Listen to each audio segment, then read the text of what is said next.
Well, here we are. How's everybody doing? Doing really good. Excited.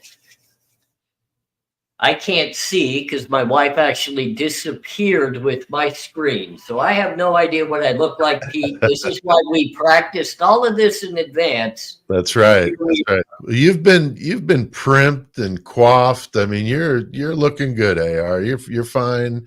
You're in a subway car in New York City. Just hardcore, man. That's what it looks like. Isn't that how we're supposed to do this, Pete? That's right. I mean, look at where I am. I mean, I got blood spattered walls behind me. I'm in Horns High Studios, and this place is insane. I got to do a studio tour on my channel because you guys would lose your mind. I mean, what you see here is like a tenth, maybe not even that, 5% of what I got in this room. It's wild. It's really cool. Well, Horns High and everybody, I am excited to have Murder Metal Mayhem Pete with me tonight. We're going to be blasting out all kinds of Idaho 4. We're going to dive in deep, some great discussion. We're glad everybody's able to join us. I've been excited about this for a while, Pete. I've been excited about this for a while. Yeah, me too. Ever since you brought it up. And I mean, we talked about it when we first started working together, but then when you actually gave me a date, then it was like, wow, that's cool. I'm psyched. Definitely my first live. So, I mean, I've been on a live on Strange Suspicion, but it was just kind of a jump on for a while and then jump off. But this is super cool. And I'm glad that you've put this together, man, and asked me. Well, I'm appreciative you joining me. Normally the wife is here with me. She made me go here a little bit because I can already see the technical difficulties I'm having on my side. We're going to have some fun with this. And, and I know you're a very detailed and organized individual because when we did the interview back and forth, you had it straight planned. You had it right there for me to follow and know exactly what was happening. And then you come into my world. There is no organizational concept here, my friend. We just wing it and we go with it. And the dogs join in when they choose. Right. That's all I got. Well, I'm a writer, so I write. So I write notes and I do an interview. As you saw, I got all the questions out ahead. I even have, which I don't send the person I'm interviewing, but I have 3 alternate questions in case you answer a question in another question. So I'm prepared to go 3 deep on the alternates. So I'm pretty prepared for them. I've done dozens of them with bands from all over the world, super cool stuff, all the metal stuff that I like, and also authors, artists, producers, all sorts of people. So yeah, I like to do it that way. I got a lot of respect for you because as I've kind of announced, not only to you, we've talked behind the scenes about it, but I've been working on my writing myself. I've got 2 different projects I'm working on. Yeah, that's awesome. Work. That is a lot of work. Mm-hmm.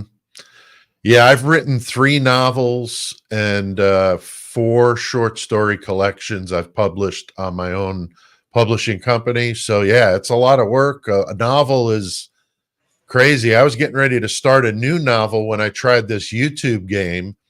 And I thought, I'm going to try this for a solid month, maybe 2 months. If it doesn't work, I'm just going to go back to writing the book and doing the podcast. And that's that. And then in 2 weeks, it was monetized and it's just been blowing up. And so the book is on the burner because I'm trying to keep up with all the videos. So thankfully, I'm semi-retired now, or I would never be able to have the time that I've got. So yeah. I've got over 1,000 pages written, but I know you understand. You go back and you start rereading some of the stuff you've written and try to put them into organizational chapters. Then you just start rewriting everything because you catch errors. So I'm doing my own editing as well. Mm-hmm. It makes it a lot of fun. Yeah. My wife is my editor, actually. So Well, there you go. You've got secondhand she's help. an she's an English major, so that works out good. And she's my editor. Well, it's kind of funny. I grew up in my mother, PhD in English and writing. And then my father now has just put out his second novel book. He's a religious self-help type writer. His first book, Walking with Herb, was made into a movie with George Lopez and a couple other major Oh, wow. actors in it. So it's been really fun to watch from very afar because, like I said, I'm kind of a distance with him. I don't talk to him much, but it's cool Right. to see that. And that's Yeah. probably what helped me maybe get a little better writing ability myself. So, Yeah. Yeah. I've been writing since I was in 4th grade. So I've been doing it for a long time. yeah, I haven't been doing it that long. Yeah. We had to do a writing assignment in 4th grade on a Friday. It's like such a bummer, through a weekend. Everybody's moaning and groaning. And the teacher said, I want you to write a short story and have it start with, "It was a dark and stormy night." I think it was around Halloween. So I'm sitting there and I'm like, I don't know what to write. It was like a 300-word thing. And I'm like, I just totally didn't know what to write. Well, I put the pen on the paper and it like started writing itself. And I wrote like 1,000-word short story and I brought it back and she was like, whoa. And that's when I Yeah. knew like, this is what I'm supposed to be doing. So I've been writing ever since. I love doing it. Well, it's great talent and the creativity behind that, I'm sure, is truly helping you in your channel. I Yeah, believe that. because that's what I talked about at the beginning of my channel. I had heard that President Bush, and I'm not getting political here, President Bush, after 9/11, had the idea that I thought was really interesting. He brought in a bunch of fiction authors that wrote like spy thriller type stuff, but like legit, like really well done. One of them was like an ex-FBI guy, so these were people that have been doing this stuff. Anyway, he wanted them to throw out all these scenarios that would be realistic to then be able to see if we were able to defend ourselves against this stuff. And I thought that was a really good idea because these are creative people that could come up with scenarios that people might not have thought of. So in regard to the Idaho 4, I think what I'm trying to do, because I haven't been doing this that long. I mean, I've been doing true crime for 6 years on Murder Metal Mayhem, but the channel's been since December, so 3 months. And I don't have this year-and-a-half history that some of the channels that have been doing, like CJ has been doing this shit from day one. So I haven't had that. So the topics I'm exploring, every now and then I'll get a comment about, well, people have done this before. And I'm like, I get that. But like, if that's all we can talk about is what people haven't said before, then we might as well just pack up and go home because it's all been talked about. But I'm talking about it from a different lens. I'm looking at it differently. And maybe part of that is the way I've come up with fictional stories that have to be believable. Even though I write horror and thrillers, my stories are more psychological, not like hack and slash stuff. So they have to be believable, that they can't be just, like fantasy books that can be whatever you want them to be, So I'm used to having to make, how do I get this guy from here to here and have it make logical sense and times. And so when I look at this case, I see all sorts of things that it's like you look at it and then you look at it again, you're like, whoa, what was that? Right. And great comments that feed a lot of the ideas. But yeah, I think it's the creative thing that I have in my writing that maybe is transpired into the YouTube videos. I agree with that. And, looking at people with different focal points, you're coming from that great background, that great, lens of eye. I try to look at it when I sit down and I think about it. I say, if I was the one that was going to be a criminal in this type of Right. crime, Mm-hmm. what would I look for? What would I think about? What would affect me emotionally? How, as a criminal backgrounded person like myself, would I carry myself into this type of situation and then try to get out of it? And Right. a lot of people, I'm very excited about the response that I've gotten and the respect by so many. And then you get the other side of it that just don't get it. It's just Right. another conversation that's like what other people are talking about. But that's where we're at within the Idaho 4 case right now, is we can continue to discuss it, but we've got to find different viewpoints. Right. And that's the only way we can figure out whether it's ever going to make sense or not. Right. No, I agree. I agree, man. I mean, there's nothing wrong with looking at something again. You know, you hear about these cold case detectives blow the dust off something and they find something nobody saw. You know, it happens all the time. Right. But yeah, I mean, when I first started watching the true crime stuff, I watched everybody for about 3 months, 3 months before I started doing it. You were one of them. I loved the one you did. This what got me interested in your channel, where you talked about the Idaho 4 as if you were the one doing it. And you talked about, you know, being up on the 3rd floor and your access to the exits. That stuff I found very fascinating. You know, for being military, I learned a lot of things about that sort of stuff too. So it definitely rang true. And I knew that you were like, you know, talking from a legitimate viewpoint. And, you know, because as you know, there's, you know, not everybody on YouTube is exactly how they seem. So, you know, the fact that you're real, always real, AR, you know, and that's, I think that's, the unfortunate thing is when you can bring past experiences that you've done and relate them in a bigger way to a bigger scenario that maybe you haven't done, but you think it through as if you were planning to do that. Right. So I remember that. That was my whole multi-perp, and it was a multi-video series I was doing. It was great, dude. It was effing great, man. I loved it. And that's why, like I said, I watched you guys. I took a little from this one and that one. I've been doing Murder Metal Mayhem, like I said, for 6 years. So it's a podcast. It's different. It's a different format. It's definitely not for everybody. It's more dark. The language is pretty rough, but it's true crime. It's just solved cases.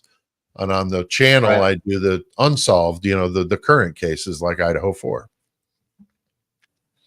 Well, and that's kind of where, you know, as you and I started talking, one of our focal points that we were both interested in was just the video I released last night with the 911 call. Yeah, that was another good one. So many questions, you know, about that. I would love to hear your take because, you know, I put a lot of mine into the video last night. And I know I focused in on the one main 911 call because I had talked about the one that many feel like could have possibly happened at 3 a.m. prior. But just focusing in on the around noon 911 call, you know, I kind of just had a lot of feelings of they're holding that back. They're hiding that. Yeah, there's something within that. Yeah, they're obviously hiding something. There's absolutely no logical reason to not release it. I mean, I don't even know of a current case that hasn't been front and center. I mean, I use the analogy to Murdoch. We had the 911 call. We had 3 different police interviews he did, body cam. I mean, wouldn't that have been wonderful to see a body cam video of Koberger being talked to by police and then these other parade of idiots that were going in there or being called, you know, whatever nonsense was going on. But this kind of stuff being documented on a body cam would have been fantastic, you know, but it wasn't, you know, and they think that's, you know, that's they're hiding something. But you talked about in your video that everybody at that age has their phone in their hand or their back pocket. They just don't leave home without it. So there's no logical reason why somebody's using Dylan's phone to call 911. I really don't understand that. But to me, they're hiding something. And my guess would be, you had alluded to this in your video, who else was there? Because supposedly they were passing the phone around. So there's probably somebody that was there that they don't want us to know was there, or protecting them somehow, maybe a confidential informant, something like that. That's the only thing that makes any sense of the reason why they wouldn't let us at least hear the 911 call, or that there was a 5th victim and maybe somebody brought that up. Oh, we took Billy to the hospital already. Who the hell's Billy? You know what I mean? So that to me is the most likely thing. But in Moscow, it's like, I mean, I've mentioned this, it's like the Children of the Corn meet the Twilight Zone and a David Lynch film all rolled up, and the Sopranos all rolled up into one, and that's Moscow. It's a mess over there. It's ridiculous. I agree with you. Now, the only thing that I could maybe, you know, in everything that you just said, it's a confidential informant that I would have to say I don't believe that would be it, because the confidential informant would be somebody that relayed information from outside that Okay. would never be a witness. If there's somebody on that 911 call, I wouldn't see them as being an informant. I would see them as having to be almost a witness of the crime scene, and there's a good chance they would testify, where an informant will not testify. Right. The witness would, even if it's just to the actual crime scene. Yeah, because we got to wonder how many people, and out of those, how many people, who actually were they that showed up prior to that 911 call being made? That's very important. Yeah, because every one of them is guilty for not reporting the death. I mean, you want to tell me that those people were in that house after those bodies were there for 8 or I'm guessing 9 or 10 hours? I don't believe the 8 hours. I'm thinking at least 9. 9 hours in a house, buttoned up in bedrooms. I mean, that had to be awful. There's no way in hell those people didn't know what was going on. So every one of them is guilty of not reporting it. Every one of them. They should all be in jail right now. Honestly. I mean, it's just outrageous. If we were to set that whole, it could be considered a crime aside, it is contamination of a crime scene. No matter which way you look at it, it's contamination of a crime scene. How many people were in there? Who was it? What did you touch? What did you move? What transpired? And who can attest to all of that? Who can say shoe imprints, fingerprints, DNA? Like, you need to know who all these people were and all of that stuff, so that when you start processing the scene, you know that, oh, this is so-and-so's footprint, you know?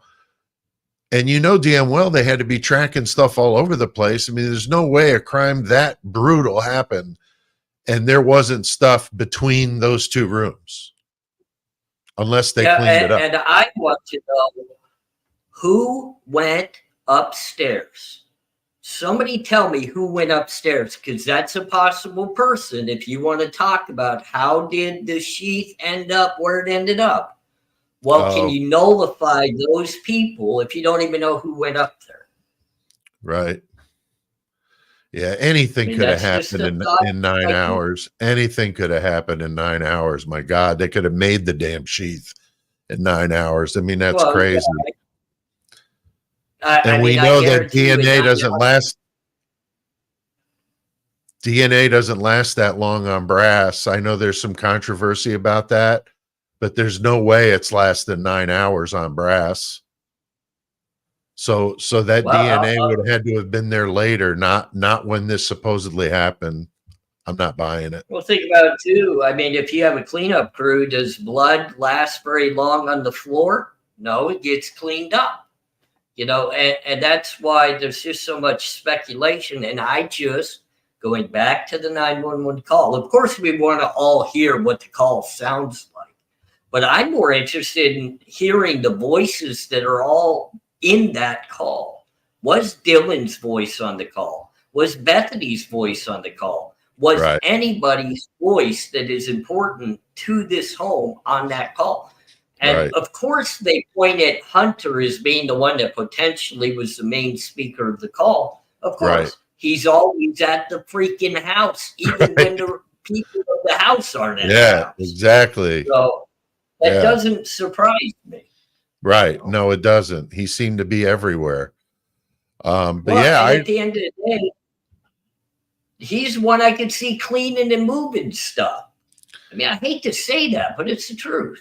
I know. And the thing is too, AR, is why did they clean? You know, I mean, the only thing I could think of why they would have cleaned up is either they did it and they were trying to alter what was seen, however staged or whatever the hell they did, or they knew that their footprints were going to be all over this damn place because they went and looked at everything, that then they would have to hide the fact that they were out running around looking at all this stuff before they could claim this nonsense that they just woke up and didn't know what was going on, you know? Yeah, I agree with you. You know, at the end of the day, no crime like this is purely understandable or every step of common sense just comes into play. But there has to be some. I mean, we've all been enough crime around it, seen it, listened to it, heard it, that pieces fall into common sense place at certain times. And when you look at this case, even starting with the very initial part of the first phone call of 911 to emergency services just doesn't even make sense. So it's really hard to build this case out if somebody was at the home, common sense thinking, two surviving roommates, in a home with that much blood, that much carnage that would have had to have taken place to take 4 lives. That's carnage. That's a disaster scene. Yeah. For them to not realize it right away doesn't make sense. No. But then just kind of, we haven't heard a peep from anybody that could possibly leak anything about that crime scene. You're telling me every college kid and their mother keeps their mouth shut and doesn't say something? Look at how much drama just happens in the everyday world, or even, you know, Facebook, YouTube. And you're telling me you could contain a whole college town and not a peep from it? That's crazy. Those people are scared to death. That's why. I think those people are scared into silence because they saw what happens when you cross them. I mean, that's just brutal. I got to add one thing here. I'm seeing somebody in the chat, my buddy, Metalhead UK. I always see him comment on my videos. So what's up, dude, from the UK? That's awesome, man. Sorry about that. He must be a big favorite of yours, Metalhead. Hell yeah. Well, I always see him in the comments and I was like, hell yeah. So I just saw him here. That's awesome. Yeah, that's cool. We get a great crowd. I'm on a little screen, so I can't see everybody here. The wife's working behind the scenes tonight. Yeah. It's well, I'm trying to look at amazing. the chats, and it's hard to, you know, obviously read them as they're going by pretty quick. There's a lot of people buzzing, but I'm trying to see if I can pick up on a question. I saw somebody brought up the timeline moving around. You know, originally it was 3 to 4, then it was 4 to 4:25. I mean, that nonsense. I think that's what's going to wind up getting him out of this thing, is they're pinning themselves to that time frame. And all he's got to do is say he was anywhere else but there for those 15, 20 minutes, and they're done. I mean, there's nothing to see here. I mean, seriously, but I don't know. But I don't want to get us. I found it. Well, I found a really interesting situation was when I started watching the Nancy Grace deal that she just did, that everybody's been focused on. Yeah. You know, Todd, she is still stuck at 3 a.m. Mm-hmm. Every comment she's saying, and remember, she's coming out with, she's got background information and side leaks and all this stuff. They still say 3 a.m. I think that's when it happened myself. I think 2:52 and that last call to Jack, I think that's when it all went down, is right after that. And those guys running across the Banfield at 3:12. Yeah. You know, that 4chan post said it took them 19 minutes from leaving Sigma Chi to get back. And that body cam on Banfield that those cops shot, that's just very coincidental that they were just hanging out at the exact moment that this happened, about 100 yards from the place. It was 23 minutes. So they were out there on the Banfield and basically documented the entire thing when you could see the guys running past. I think, to me, that's exactly when it happened. It's hard to debate that it wouldn't be, right? I mean, here we Yeah. are. You have to find pieces that come together, and we haven't seen them release any actual full footage that makes any sense of any car video, any people No, walking around video, that's except ridiculous. for the actual footage of the Banfield harassing those kids. Right. Because even watching Nancy Grace, you're talking about she's still hammering on that car at 345 white, whatever, whether it was a Hyundai or not, driving away from the house in a high rate of speed. That would tell me the crime is done. It's committed. Right. Like, Right. away. There's You're all not kinds of vehicles you see in that Banfield video, that big black truck. Yeah. You see cars, there's all kinds of activity there on a very quiet night. Yeah. It's very, very telling. And I think the one shot they've got of a white car, the best you could tell in that gas station video, I think that's the Elantra that ended up in Eugene, Oregon, crashed on the side of the road. I think somebody was trying to pin this on him and got it, was able to get their hands on a car that would look enough like his to make them think it was him. And but the problem is that 345, when that's shot, doesn't fit their timeline. That's why they're not pushing that shot, because it doesn't fit with this absurd timeline, because that's leaving town. And I think that's the one that ended up in Oregon myself. Ironically, the woman that owned it bought it from the guy that owned the house. I mean, you want to talk about some Twilight Zone stuff? I mean, that's just insane. I have never talked about a true crime case in my career that has been even close to as wild as this, excluding Delphi. Delphi is the only one that is probably neck and neck with this case. But anyway, I digress, as Harsh would say. No, well, and you got to even really think about it, though, because in most cases, when you're looking for a certain vehicle tied to a crime and you step up to a press conference to release that information to get help finding it, why would you release only car photos or stock photos, for one? But two, the one video that does get released is a picture of a car heading in the wrong direction, wrong time at a high rate of speed. You won't, if you have video of, let's just say, Brian Koberger's Hyundai Elantra in the neighborhood. Let's see it. Release a still photo of it. You don't have to release a picture. The video that they need is the one from that 1112 camera. The one that there's that one still at 256 that shows the white truck dropping the girls off. I think that's Gower's truck. But anyway, that camera right there would show anybody coming up Queen Road, because as we know, it's a dead end. So if that camera, if anybody was there that night, they'd be on that camera. So I don't understand why we were fooling around with talking about any other camera than the one that was stationed at the corner of the access to get into the place. But as we all know, there were a bunch of people in walking distance that could have done this. And I've done a video on this. There could have been no cars used in this thing. Everybody could have walked there. You've got half a dozen people that could have legitimately been involved in this thing, could have thrown a rock at that house.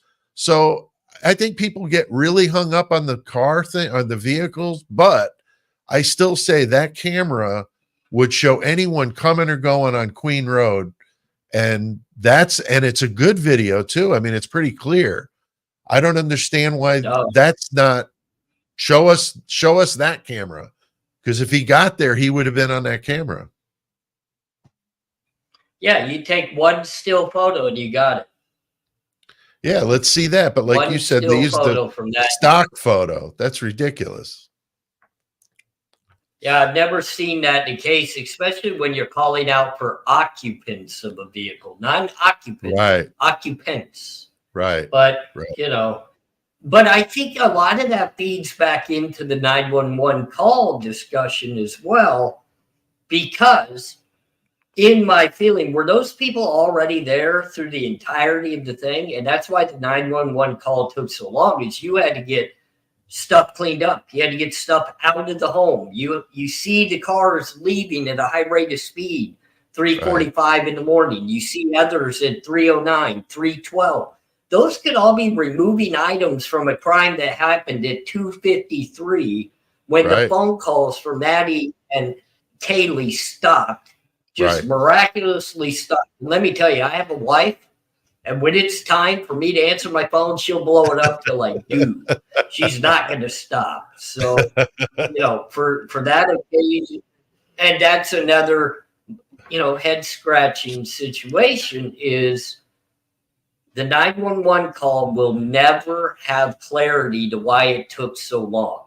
Nobody's ever going to get that answer. We're not going to hear it from Dylan.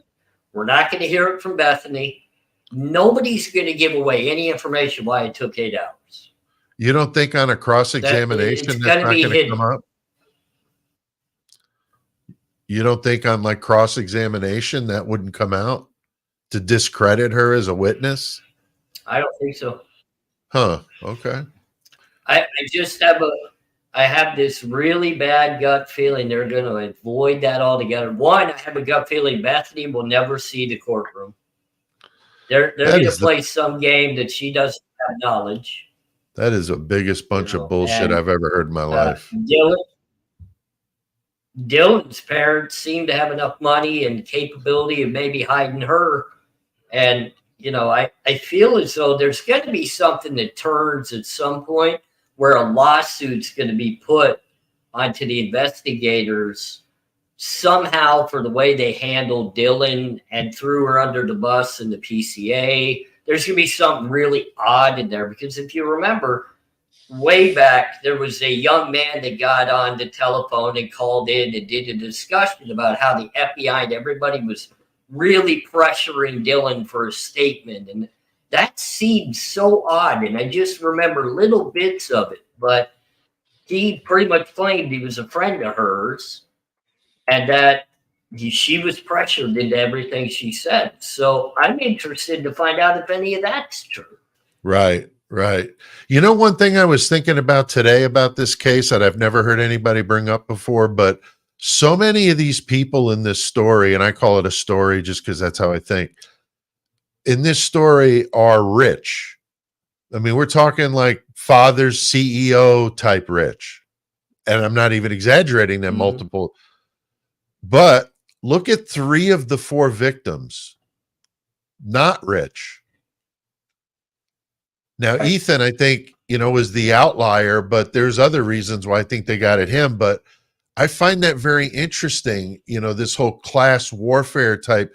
These people in these fraternities and sororities are so ridiculously like cult-like that I could see. I mean, I know that, they were kind of on the outs with the sorority anyway, that maybe, because they were totally snubbing him at the grub truck. I think that there could have been some of that, like a resentment, like that they turned on them and, they're low class and we're not, kind of thing. You had a lot of money. I mean, look at how all these people lawyered up. I mean, I think if a bunch of my buddies got in some trouble like this, none of us would have even had the money to lawyer up. And all these people were like, father's a lawyer, my uncle's a DA in this county. I mean, they're all the entire town. They moved out and lawyered up. And some of them I've heard left the country. I mean, I never seen anything like it, So these are not like normal college kids. These are rich kids that are in fraternities and sororities. And I just think it's interesting that the 3 of the 4 victims, I'm not sure about Ethan's family. I think they look pretty well off, but I don't know if they're like CEO rich. But 3 of the 4 at least did not come from that. And I just found that interesting. I don't know if that has anything to do with it, but it just seemed interesting in this story because I keep finding. Go ahead. No, I said I just keep finding as I investigate, like Jack Kadovich, his sister Liz, their dad's a CEO. That Molly Gray, the one that sent Liz the Venmo payment that said 3:30 a.m. on it the day before, her father's a CEO. I saw a video on Bubbly Waters of her dad ringing the bell at the stock exchange. So we're talking about that level of money here. These people are so lawyered up, it's crazy. So I don't even know.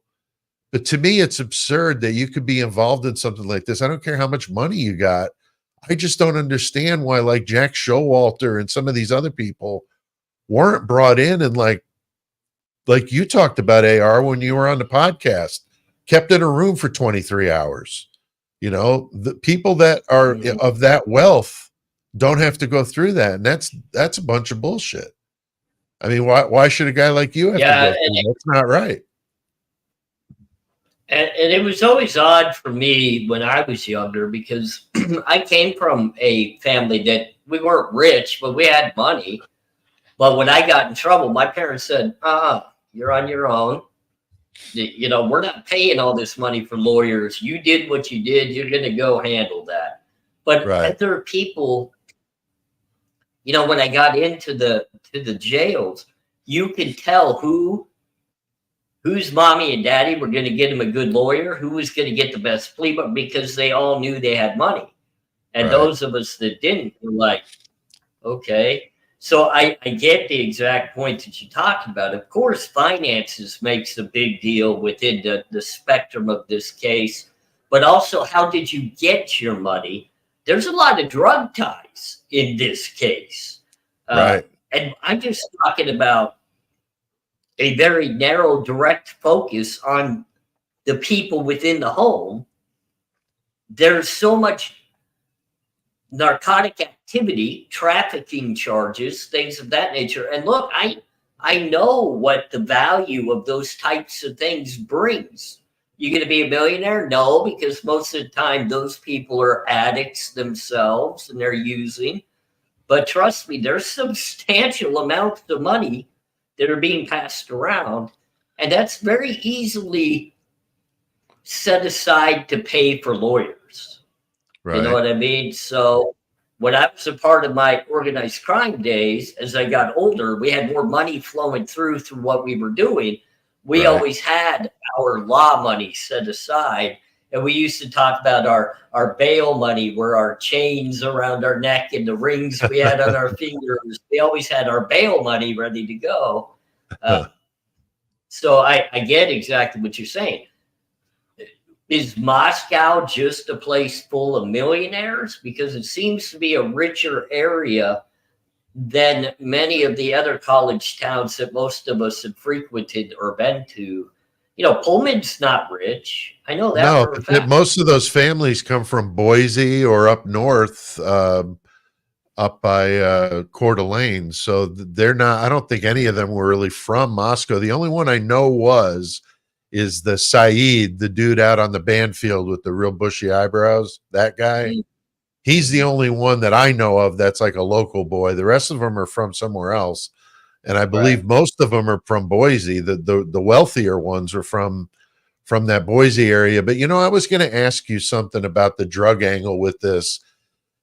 Would it be feasible or realistic to think that if we know that Maddie's stepmother and Xana's mother were caught up on some trafficking type charges, would it be, if they were in that game, would it be realistic to think that their daughters were put in the same house to kind of keep tabs on, to kind of almost like a collateral kind of thing?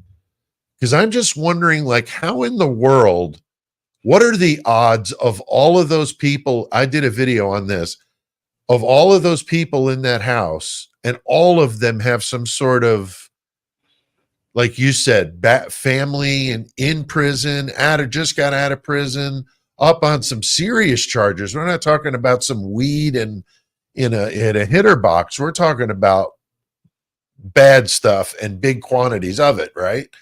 Life sentences. That's Yeah, what other charges carry. Life sentences. right. So, I mean, I'm just wondering. I mean, it just seems like there's almost like they're there for a reason. I don't know if that sounds kooky, but it just seems so odd that they're all have that commonality of drug charges in the family. I mean, You know, spinning off of what you just said, what would be a very interesting concept is how good of friends were Maddie and Xana? Were they hangout buddies or were they completely separate from each other? Didn't really. I mean, we know Kaylee and Maddie are very close. They were like well, sisters. Xana and Maddie were in the same sorority, right? Yeah. But did they hang out? Did they go have drinks together? Were they? But even more so, what you got to dig a little bit deeper into, in my opinion, it's my opinion, how well did Xana's mother and Maddie's both father and stepmother know each other? Because that's where the drug charges Right, all begin to align. You're right, talking about trafficking and distribution. right. Those are not just like ho hum charges. Hmm. Most states, those start at a minimum of a life sentence. Right, And then you can get parole, but to get away with probation, you got to remember both sides got away originally with probation. One of them's just in trouble now because she violated with new right, charges. But right. where's the connection between that? Did those families know each other? Is there any way to link two separate people that have drug trafficking and distribution charges together? Now, that might be able to answer to you better your question. Why are Maddie and Xana always seeming to be in the same sorority or what it might be? Good, Yeah, it just great makes you thought by wonder. you. Just makes you wonder Yeah, what, and I think the only way to why. answer that is, where's the angle of the parents at? How Right, close because networking were they? Dylan's dad had I don't know what his charges were about, but he did some time. So I mean, if you thought about you Yeah. have four, well, six roommates. The other one was Ashlyn. I don't know, what that deal was, but of all these roommates, you think, what are the odds of that many things like that in their families? That's why I think it almost seems like they were put there to almost like keep an eye on things. Maybe that was like a distribution type situation, and that's what they were getting rid of for 8 hours. Part of that was getting rid of that kind of stuff. Or maybe the people that did this came and took what they had. I don't know. But I just think that it just, I don't know. It just makes me wonder that the odds would be too You great know, to and have all of that going on. right. Another question I have is, who was the actual like leader or speaker of the home? Who would be the vocal leader? Because if you got all those women living in one home, typically the oldest or the most experienced is kind of leader, the one. But I would think Maddie, if but that was the case, well, Kaylee was older, I believe, right? yeah, but she was Maybe, leaving. maybe She was it's leaving. Maddie. And she wasn't even Yeah, there that's what that I'm long. saying. So, Kaylee wasn't there that long. I was right, kind of surprised to hear that. She was only there for a few months and then she left. yeah, Well, was getting ready to leave. Well, I she guess left and then came back, but maybe. yeah, she wasn't there that long. So I'm guessing Maddie, but I don't know. That's a good question. I mean, I would think she would have been the oldest and the most, higher in, her college Well, credits and stuff. you just always you got to piece that together too, because did the leader get frustrated with something happening within the home and then tell everybody it's got to stop and this is over, and that just built a bigger problem because a couple other people are involved, and now they're getting stomped on to where you can't continue. And at the end of the day, it kind of even reverts back to the 911 call again. Was there no leader there to make that 911 call until Hunter got there and got the phone in his hand and made that call? Was Hunter a leader?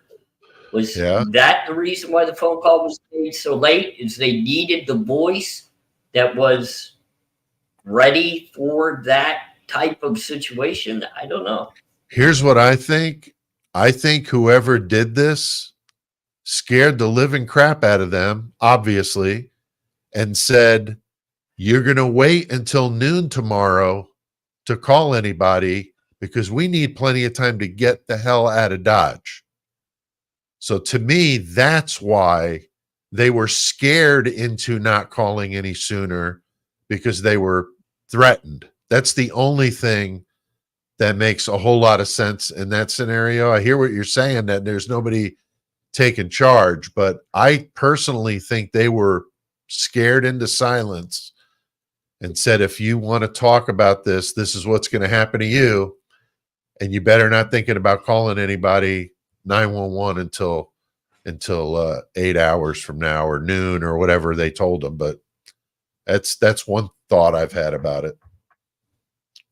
And that's a great thought too. And then you got to think, when the phone call is made, I get two different versions of what people are saying. You've got the actual unconscious person is the reason for the phone call, which originally we heard someone ran out of the house, collapsed, was having a fit. And I'm sure if you see a tragedy like that, most of us would. So I wouldn't even say that's and the other version is no, when they called, because they didn't specify exactly what it was, they just entered it in as an unconscious person. But that would mean an ambulance was on their way first, and a lot of people have said law enforcement showed up first and didn't allow the paramedics in. And I keep and then the two guys that showed up were the two guys that were in all that hot water over that sticker gate. You were talking about that today. Of all the people to send on this call are the two guys. That's why that Brady Giglio stuff is in play, because of those two, on top of Payne and then Tolleson from the Idaho State Police. Are you kidding me? That's the one that was playing all those shenanigans with that poor chiropractor, Dr. Moore, and that whole fiasco up there in Bonner's Ferry. I mean, why in the hell would you even let that guy run a lemonade stand? But yet you're going to put him on the biggest case in the state history. It doesn't even make any damn sense. It's almost like they set it up for the conspiracy theorists to just go berserk, because it's like nonstop. I mean, honestly, it's nonstop. The rabbit holes you can go down with this case. But these people, like you said, those first two that showed up, I mean, their ethics don't appear to be intact at all. And I've got a good question for you too, and I'll share my thoughts after you kind of share yours with me. In regards to the 911 call, typically when emergency personnel show up, even law enforcement, they want to clear the home, one, for safety, but they also want to see if there are any survivors or anybody they can attend to, emergency personnel and help. In this situation, it seems like all of that was nullified right off the bat, as if they knew it was done and over, yet there were two surviving roommates. So how can you tell me they didn't know there were others in the home, maybe hiding in the closet? Yeah, I don't understand why they never went to the third floor. I mean, they never went to the third floor. They're worried about Ethan and Xana in her room, but what about Kaylee and Maddie? I mean, no sign from them. I mean, doesn't that seem suspicious too? Like they already knew what was up there, because they probably already were checking it out. I don't know. Question for you, in your mind, coming from the capability of putting together a good story, if, let's just say, the two officers entered the home, do you think there was something right there in that immediate living room where the kitchen connector in the hallway? Because people have asked me how I felt about it. Was there something written on the walls? Was there something? Yes. I think that's why they knew that. That's why they claimed it was a targeted attack. Because I'm guessing that somebody wrote, you bitch or something like that on the wall, something that would give them the indication that they were there for, a certain purpose. And whether or not they did that to throw them off, who knows? I mean, we don't know, because obviously none of us know who really did this, but depending on how devious they were, I mean, I know I wrote a novel about a serial killer or a guy that had 12 different personalities, and they were 12 serial killers living inside of him.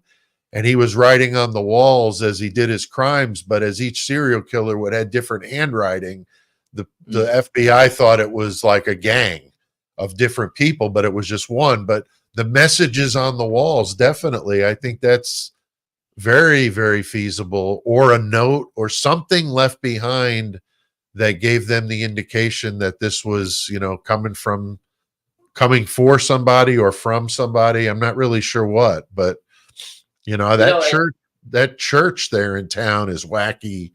I did a video on those guys. I mean, whoa. So I could almost see some sort of markings from that church, that Christ church, something on the wall, maybe, if it was them, involved. I don't know.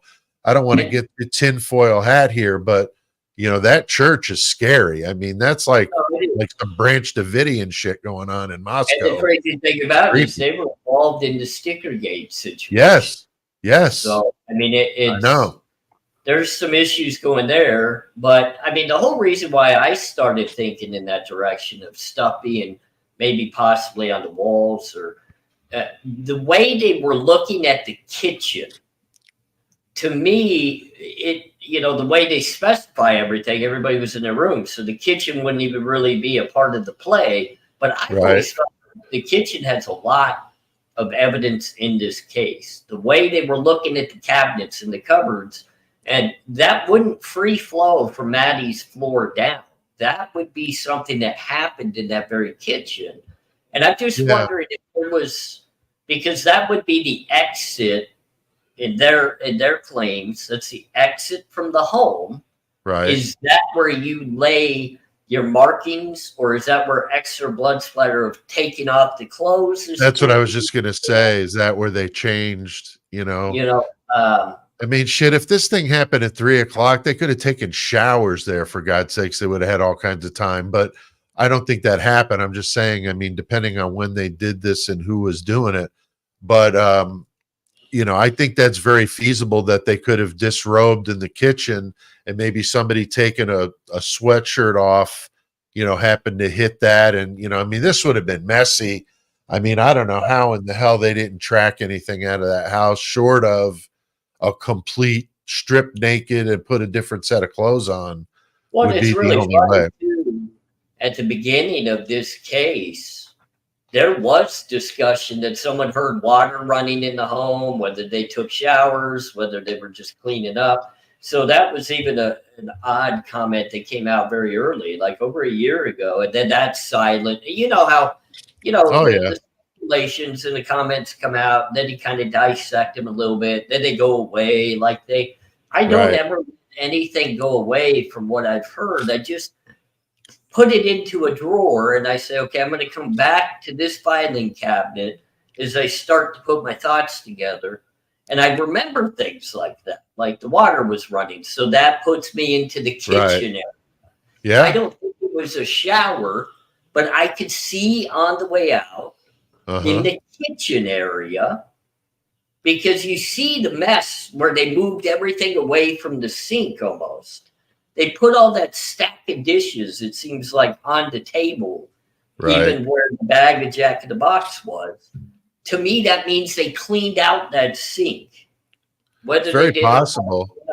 I mean, when I was in the Army, we used to take basically baths out in the field with baby wipes. So, I mean, they could have cleaned up without the water, but if she heard the water, I mean, that's totally feasible that they could have cleared the sink out to use some water. I don't know. I mean, they would have been messy. I mean, that kitchen would have been full of blood. So, is that what they were cleaning up?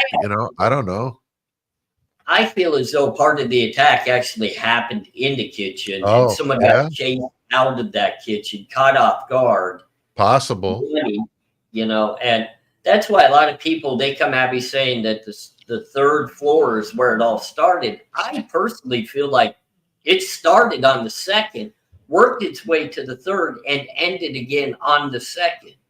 Yeah, I kind I of feel, suspect that the Xana and Ethan were murdered first, and then Kaylee and Maddie either walked in on it or they laid in wait until they went upstairs, and then they went up there and did that. To yeah, me, I mean, that seems pretty feasible. Or it was a squad of four, two upstairs, two second floor, and do it quick. I mean, if the 4chan post is right with there being four people, then that kind of makes sense. And you got lookouts outside. The cops were, I think, involved in this thing, and they were lookouts. I know that Rosendaal's got all sorts of shadiness going on there. I got somebody doing some digging on him, but man, I've never seen something so awful. I mean, there's so many different people that had skin in this game that I can't rule anybody out. And that's why I had that idea of my lambs to the slaughter theory. I think everybody was involved. I think yeah, all these people we've been talking about, I think every one of them played a part. This was like a play. I always call her Brittany. Bethany was at the party to keep an eye on Xana and Ethan. Showalter was tagging around with Kaylee and Maddie to make sure they were where they're supposed to be, and they got their ride from the private driver, and everybody played a role. I don't think everybody was in that house with a batchety, but I think that everybody played some kind of role here, and those four people were meant to be in that house on that night, and that's what I firmly believe, that everybody is involved in this. That's why there's so many unanswered questions. I mean, this is just normally in a case there might be an alternate theory, but is there 14 alternate theories? I mean, it's unbelievable, honestly, AR. I mean, I can't dismiss any of them. I can't rule any of them out. and I was talking to somebody the other day, and there are some highly intelligent people watching and tearing this case apart from all different directions. I've never seen a case that could confuse 85 to 90% of the people looking at it in the manner that this is. Because every time we feel like we get a little piece that brings us towards figuring something out, we Right. get five more pieces that turn us completely away from that idea. And not everybody, I hate to put it this way, but not everybody's this stupid. Like, we don't just mess up this bad. You know what I mean? There's Right. something here, common sense wise, especially, and I take a lot of flack because I did prison time and I'm an ex-felon, and I've used the You paid your exact debt. You paid your debt, AR. You got nothing to be ashamed of, dude. but a lot of my thought process comes because I've sat with some of these very disgusting types of individuals that could commit these crimes. So a lot of people throw that on there, like I'm puffing out my chest, like I'm a big bad boy, because No. really it's interesting. It's like reading a book, and Right. you But it's learn real. so much. And while I was doing it, my main focus was I need to learn who this person is, because they live right down the hall from me, and anytime something pops off right here on the run, I need to know whether that dude's going to be the one that comes gets me from behind or not. Right. So listen to the stories, and when they tell them, when you're sitting there and they're giving you details, you can literally put step by step what you're hearing into a place. And if something doesn't make sense, you can call their bluff and say that's a lie, because everything else lines up Right. except that one little thing. So where they go off strew with their story. But Right. then you come into a case like this one, and you got four individual college students with all different paths in life. You've got two surviving roommates that just don't seem to fit in, even with those four. Then you got a boyfriend. And then you got all these differences in the families, but they all connect back to a really weird background of narcotics. Right. You know, and then the University of this happens to happen in an area that's got two universities within 8 miles of each other, and it happens that the suspect that they arrest is one university as a PhD student Right. trying to work within law enforcement, Right. probably capable enough of getting into like the FBI or higher. Probably. And then the victims are all from criminal backgrounds. I'm not saying they were, but their families are engrossed in criminal backgrounds. So how perfect of a novel, if you want to write a series of books, like a series, not even one book, a series of them, this would be the one to do it with. This would be the one. The criminal lifestyle of narcotics all spread out where moms and dads, and you got Demetrius, and you got Emma, and you got all this oddness, but it's a law enforcement wannabe PhD student 7 miles away that in the middle of the night leaves in his white Hyundai Elantra right before his dad comes out to drive home with him all the way across the country for Thanksgiving. And this is what happens. Yeah, it makes sense. I mean, the guy's got a master's degree in forensic or a cloud-based forensics. The guy knows all about computers, right? Phones, all that shit. A guy like that isn't going to leave his phone at his house, right? I mean, he's going to take it with him. I mean, that doesn't even make any sense. He's not going to take his car and loop around the block 3 times, knowing that he's going to get on every damn doorbell camera and surveillance camera that there is, doing 3-point turns. I mean, it's the most ridiculous nonsense ever. I mean, that guy was in good shape. I thought about, what about him running there? Maybe not all the way from Pullman, but I actually did the math, and I think it would take like 40 minutes. He could have ran from his apartment there on those bike trails. I Googled it. There's bike trails all over that area. And there's one that connects Pullman to Washington, or Pullman to Moscow. So he could have ran it. He could have biked it. I had somebody making, goofing on me about that theory. I'm like, what? Why is that so outrageous? I mean, you could get in and out of places pretty easy like that, and could have easily. I try to explain to people from my personal experience of having to get in and out of places and homes and residential areas. Not once did I ever take my car. Like, yeah, I drove a couple times, but I parked 2 or 3 miles away and made my way where if you are, let's go to Nancy Grace and the Ashley Banfield and the whole News Nation. If you're a stalker and you're hunting these girls, right? Okay, you're going to know the terrain, because that's what a part of stalking and hunting is. You got to know the surrounding. You got to know what you're not just going to continuously show up and park your car in the exact same spot, get out your flashlight with your binoculars and your camera, and just bring all this attention to yourself 12 times of doing the same thing. It's not how it works, you know. I'm not a stalker, so I don't fully know that lifestyle of that. But I have cased houses. I have had to understand the surroundings, and I'm never going to put myself in a situation where you catch me there more than once, because people remember that. Right. Why is nobody? White car too. Well, why is nobody come out? If you've stalked a home 12 times, not one person has ever said they saw you there. Not one. I never heard one person. Yep. Right. I've seen that car here 12 times. Right. I didn't Bethany or Dylan say, yeah, man, it's really weird. I've seen that dude around the house 4 or 5 times. Right. And that would have all came out before the gag orders. So there's people that say, well, the gag order's in play. But no, there would have been people that stepped up before the gag order and said, hey, I remember this weird guy. He was always here looking at the house. He drove a white car. He parked right up there. Right. Come on. Yeah, I agree. Somebody would have remembered him. You know, I almost want to joke around and say maybe it was Brian Koberger that called 911 at noon.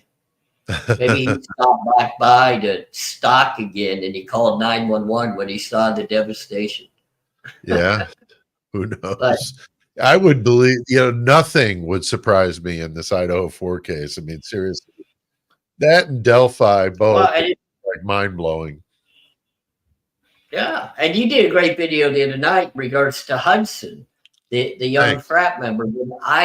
From the very beginning of this, I had a family member of his reach out when I was doing a Facebook group, and I was digging and digging and digging, and he just wanted me to pay more attention to Hudson's situation because he did not feel like it was accidental at all.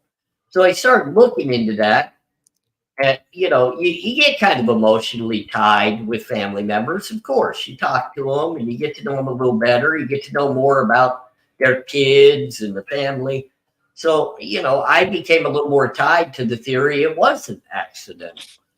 But then you start learning more about that was really someone that Ethan liked a lot. Yes, they And were close. There's a lot of pictures I saw Mhm. of them at Sigma Chi because they were both pledges. So, I would think that would make somebody super close. I know the guys I went through basic training with in the Army, same kind of camaraderie, man. You're in a hostile, rough situation. You get close. You would know that, of course, Yeah. what that's about, So, yeah, I mean, those guys were really close friends. And I think that, I believe that could have been the catalyst for this whole thing. I've heard the rumors that Ethan was knowledgeable about what really happened to Hudson because, this guy, was Sigma Chi, heard all these rumors about waterboarding. I mean, I would put nothing past. I mean, the stuff I've read, we can't even talk about on here, AR. The stuff Right. that I've seen that fraternities do to each other. I No, it's mean, bad. why anybody would willingly put themselves through that is frightening, honestly. I mean, that is like, there's no way. I mean, the second any of that nonsense would be going on, I'm like out of there, But nonetheless, that was the rumor. So if they did something to him there, I could conceive them taking him down to that creek and dumping him in there face down and going back and partying like it never even happened. And then And you got ironically, he's found at noon on a Sunday. That's why I joked around. What does the Moscow PD not work until noon on Sunday? Do the yeah. 911 operators like to sleep in? Like, But seriously? Like, what's going on? and some of them are out of town till 5 or 6 o'clock, so they don't even Yeah. show up till it's already. Takes paying 4 hours to get to the scene. I saw a pod or a YouTube channel from a guy that was a former, I think, LAPD, and he said when he was a detective, he had to be on the scene within an hour, showered and in Tyvek, ready to rock. So you want to tell me what the hell was Brett Payne doing? I mean, was he like at a family get together that he couldn't get there sooner than 4 hours? I don't understand that. Why it took them that long to get there. I Well, really don't understand it. just keep tying it all together. 8 hours for the freaking 911 call, the four Right. more hours before Yeah. the And main. you're going to tell me that DNA was on that knife sheet that long when it doesn't last on brass that I've read conflicting. There's one study that was done, but it used like animal or it was a fish DNA. So it's not really apples and apples, but nonetheless, it was a study done that shows it doesn't last that long on brass. So you add the 8 hours plus the 4 till he miraculously shows up like Superman in a cape and he finds this sheath under Maddie. And amazingly, there's no other DNA but a skin cell on a friggin' button snap. It is so planted evidence. That's as a fiction writer, to me, if I wrote that in a scene, I would look at that later and go, that's just ridiculous. Like, that's just too like obvious. Like I wouldn't have wrote it that way. Well, and I'm kind of So thinking, I don't understand it. you got a great mind too, and you're probably more intelligent in regards to this, because I don't know a lot about DNA, but I do know what I've read, that the sheath was found partially underneath one of the bodies Right. within the blanket. Right. So I know a lot of people are saying, how did you not see it, blah, blah. But my main concern is, how did the flow of bodily fluids or blood Not soak that thing to, the thing should have not been soaked. hit on that little button of that Yeah. sheet? Because It's that's a like, place the bodily fluids and blood would actually flow over that. It wouldn't right. soak in, it would flow over it. Wouldn't that remove DNA? Doesn't that take DNA off? I don't know. I mean, it would have contaminated it, so it would have been there should have been multiple DNAs. I mean, honestly, in that girl's bed, you mean to tell me there wasn't any other DNA in there? I mean, that just doesn't even make any sense. Yeah, And I mean, it's almost like the magic bullet in the JFK saga, you know, this bullet that went through 10 different people. It just doesn't even make any logical sense that it was found as it was found, and then there be nothing else on it. But what I learned about DNA, for DNA to be legit, and this comes from that Bicca Barlow, that expert, there has to be 500 markers to make a DNA sample legit. On that sample they got, there's 90. So there's 18% of the DNA necessary to make that a legitimate DNA sample. So what do they have to do with the other, my math isn't the best on the fly, 82%? They have to create that and guess at what the logical, to make that a full sample. They have to do some guesswork. So could you imagine, you're sitting in a cell already for over a year. You're going to be there for another year, at least, maybe a couple, before you're even on trial. And you're in there for some nonsense, shaky evidence like that. That is just completely outrageous to me. well, and I can kind of attest to that because of the fact you did a podcast not long ago in regards to false confessions and how that works. And I gave a little background to people I've been incarcerated with, and even myself in a couple of cases. But I've been around a couple of individuals just sitting in the jails prior to prison and all of that were waiting for DNA, evidence to come back, and everything from fingerprints to all of this stuff. And it takes time. This is not an overnight situation. So when people told me they were literally onto his DNA by the end of November, when it was just that short period of time, that just doesn't typically happen. That's Right. not the case. But I also, I've been doing a lot of research into false positives of a lot of different tests. Even, I was going to do a video just on, lie detector tests. People are 13% failure rate. That's not a failure rate of someone actually lying. That's not a failure rate of that's the machinery itself has a 13% failure rate. Wow. So if you really calculate that out, 13 out of 100 people will fail a lie detector test for no fault of their own. Wow. So I was on a prison yard that had 8,000 people on the complex. If 13 out of 100 are there for something they didn't do, that's 130 out of every 1,000. We have almost 1,000 inmates on that complex alone in there for false tests. Is that the way we want to really do? I mean, now we know of the Colorado person testing the DNA, falsifying all that evidence. Right. Falsifying all these tests. Yeah, I'm actually doing a true crime deep cuts on DNA. I'm interviewing an Australian police officer on Friday who's an expert. And we're going to talk about, because they're under a crisis there in Queensland. There's a huge drama like Colorado, but like 100 times worse. thousands of cases, thousands AR.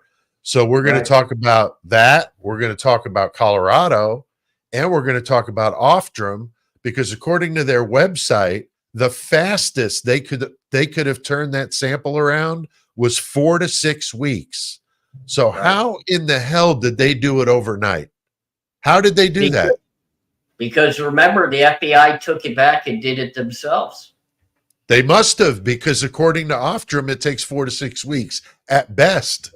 At best, it's 4 to 6 weeks. So tell me, who would the FBI, if they took it back themselves to do these tests, who did it for? Why do we have to hide this chain of custody evidence? Why do we have to? If they've got the goods, then why be so coy about it? I mean, it's absurd. So I don't think they do. Well, and that's what I honestly think I could be the lawyer against these idiots. I mean, honestly, I'm not a lawyer. I'm a high school graduate. But I'm just saying, I mean, to me, this stuff is so ridiculously obvious that I don't know how in the world they could get up there on a witness stand and deal with Cross with this flimsy, ridiculous. I mean, like I said, I'm a high school graduate, AR. I watched a couple of videos and I read an article, and I just told you about the DNA thing. Now, there's obviously a lot more to it than that. I'm just saying, I mean, this is softball stuff. I don't know what the hell Ann Taylor is doing. It just seems like this is just absurd. I don't know, man. And I guess that's why I have such an issue, and I come at, my videos the way I do is, okay, I've got the past. I've sat in that defendant's chair. I've worked my way through the court systems. I've had to endure all the motions to suppress evidence and witness suppression. And, I've been through all of this, and it's been time and time again. It's nothing to be proud of, but I've got the experience. So when I look at a case like this, the very first thing I look at is shake my head. I said, the whole scene was contaminated. Right. You can't utilize anything out of the crime scene. Well, now all of a sudden you got the knife sheath with this little bitty bit of touch DNA. Well, that's normally not even admissible in the court of law. So now I'm seeing a contaminated crime scene, a DNA sample that's not normally used, then the way that they tracked the suspect that they later arrested doesn't make any sense at all in any of my experiences of how they track you. No, and we're all supposed to sit here and just believe every step was right because they say, trust us. Hell, I don't trust you because I've seen it fucking firsthand. You know what I think is they had him labeled as a patsy back in Pullman when he interviewed for the job there, because I think a guy like him, as smart as he was coming in there, I bet he was talking about all this cloud-based forensics he knew and how he could figure out this and that. And I bet with all the skeletons they have in their closet over there, because there's been a bunch of them gone down for SA on suspects. I mean, like some really awful stuff, right? Mm-hmm. So to me, I bet they were like, get this guy the hell out of here because we don't want him snooping around in our business. And I honestly think that's how he got on the radar. And they knew that he was a single guy, new to the area. So you got your outsider, nobody to back him up. Maybe it came out in the interview that he liked to drive around at night and he had insomnia. I mean, there's a million different ways it could have gone, but I honestly think that that would be a logical assumption that maybe that put him on the radar of police back then. And then he interviewed, I've heard, at Moscow a couple months later, didn't get the job there either. So you got both police stations very aware of his capabilities, and maybe they didn't want him snooping around in their business. I mean, and think about it too, on top of that, how easy of a target that is. You go after a young man that's all the way across the country, far away from home to get his PhD, no friends, no family, really legitimately in the area. On top of that, he's coming from a family that is financially struggling to the point that he's even had a couple, the family's had some bankruptcies and things happen. Now they're hurting even more. So they knew he couldn't put up a a solid defense for himself. I mean, there Right. are people out there that their families can come up with big money for lawyers. He's not one of them. No. And No, I wish some hotshot lawyer would step up and take this thing over, because if he had the Delphi lawyers, Rosie and Baldwin, those two are like throwing flamethrowers at the judge, at the prosecution. They're just like, F this. And that's what they need over there in Moscow, because this is absurd. This is absurd what's going on over there. You know, really. and I had somebody, I was sitting down with them the other day at the casino. I was having lunch and my wife was off doing something. And they were talking about, they're up from that Washington area. And they said the way that they're looking at the defense team right now is they're being too careful with everything they're doing. They're not willing to just go out there and slam their fist down on the table and say, hey, God darn it, this is wrong. This is wrong. We want this excluded. We want this taken out. That DNA is bogus. They're not making enough ripples in the water. And I kind of thought back to an attorney I had in my younger years of the case I actually beat. And nothing was looking good as we were going to court. And I looked at him one day and I said, are we going to try to do something to prove I didn't do this? He goes, I got you today. I've been holding it back. And he exploded in that courtroom that day. He made a big valid point. And like 4 critical pieces of evidence got excluded and banned, from the case. And it was like, holy cow, where'd you come from, man? That's cool. I need you. But that's where, if I could look from a personal perspective as what's going on, it's just like playing patty cake in the courtroom right now. The prosecution doesn't seem frazzle-dazzled. They're all buddies. Yeah, they're all U of I graduates. They're all buddies. She used to work for Thompson. I mean, it's all, the fix is in. I mean, it's awful, dude. I mean, there's no way in hell. I mean, the fix is in here. And I'm just, it's frightening to think of a person being scooped up like that if he truly didn't do this. And I don't know. You don't know. I mean, if they have evidence against him, I'd love to see it. But until then, he's innocent until proven guilty. Well, and I think the fix is in. Wait till trial. Wait till trial. What do you mean wait till trial? They don't even have the CAS report back yet. Right. And how are you going to get any decent report off of one cell tower? Well, I mean, you can't triangulate with 1 or 2 towers. There's not 3 towers. I think there's only 2. And so without triangulation, they can't only, a 12 or 20 square mile. He was within the city limits of Moscow. Are you kidding me? People from Pullman shop over in Moscow all the time. I remember reading a lot about that. The restaurants are better, blah, blah, blah. So they would come over. So he could have been at Walmart. He could have been depositing a check. I mean, it could have been 1,000 different things, So I don't know. I don't know how many people really, that watch me or you have a criminal history, or, the emotional chaos that happens after you commit a crime. You get nervous. You got to get away. You're excited. Now you've got this duck and hide, got to get away with it, got to stay out of the. But he stayed there for 6 weeks. Well, even outside that, he went shopping at Albertsons a couple hours later. Right. Quadruple homicide. Right. Quadruple homicide. Right. He just went mingling up and down the hallways of Albertsons. Yeah, that's ridiculous. I remember a couple of times I just stole some baseball cards and was pooping myself for a week.